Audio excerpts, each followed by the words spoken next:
All right, future guides, welcome. We are diving deep today into the secrets of the wild. Look, this isn't just about passing some quiz, right?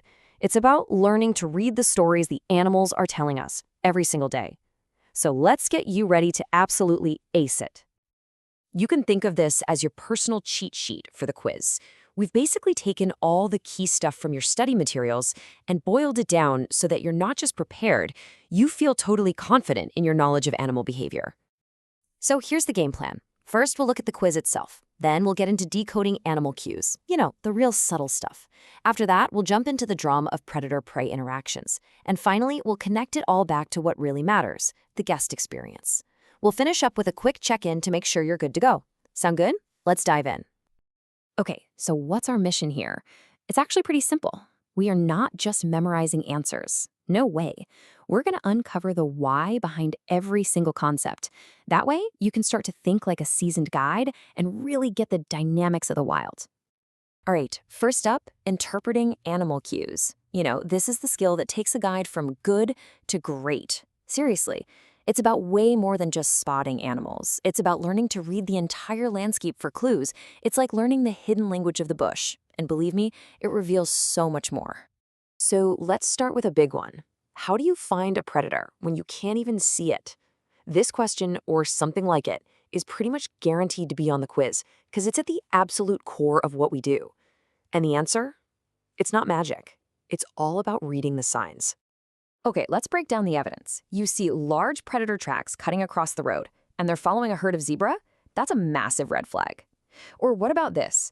A sudden burst of alarm calls from go-away birds. Or a whole herd of impala just frozen, staring into one thicket. You know something's up, right?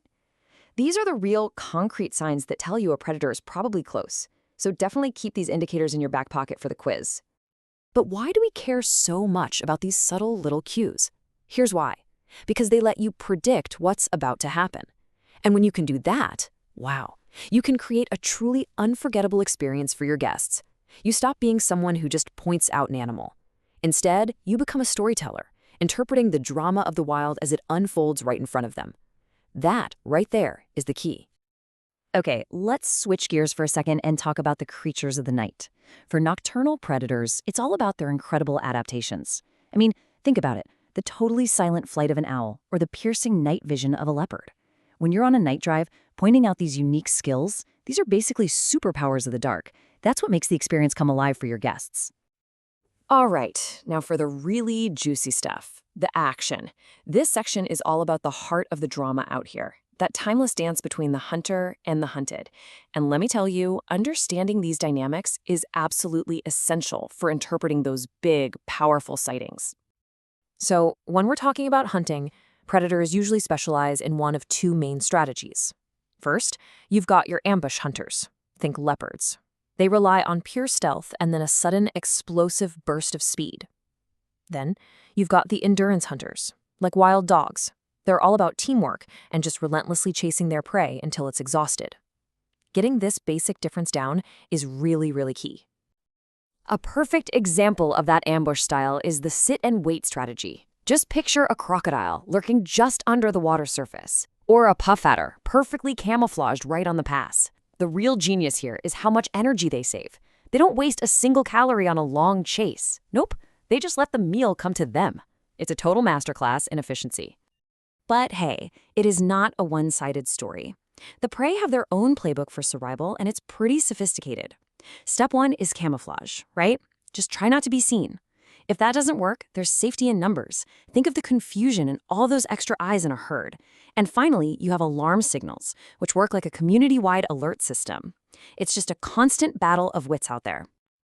Okay, so we've been looking at these individual interactions. Now let's zoom out and look at the big picture. Because honestly, understanding one animal's behavior is one thing, but connecting it to the entire ecosystem and then connecting that to your guest's experience, well, that's what makes a guide truly exceptional. This next concept is super important, so listen up. It's the idea of a keystone species. Now, this isn't just any big or important animal. It's an animal that is literally an ecosystem engineer. The classic example, of course, is an elephant. Think about it. They push over trees, which creates open grasslands for other animals to graze. They spread seeds in their dung, which plants new forests. Their impact is just massive, way bigger than you'd expect from their numbers. They actually shape the entire world that other animals live in. And we can't forget the cleanup crew, can we? I'm talking about scavengers like vultures and hyenas. They are absolutely vital. You can think of them as the ecosystem's recycling team. They break down carcasses, which returns nutrients to the soil, and, really importantly, prevents diseases from spreading. Yeah, they might not always be the prettiest animals, but believe me, the bush would be a much, much unhealthier place without them. So what's the point of all this? Why do we share this knowledge with our guests? It really boils down to one simple but powerful idea. When a guest understands the why behind what they're seeing, it changes everything.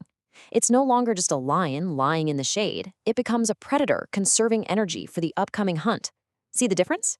That deeper understanding completely transforms their appreciation and enhances their entire experience. Okay, that was a lot of information, I know. So let's do a quick readiness check. I'm just going to throw a few questions at you. Don't worry, just try to answer them in your head. You ready? Let's do this. First one, ambush hunting versus endurance hunting. What's the main difference? Think leopard versus wild dog. Okay, next, the praise playbook.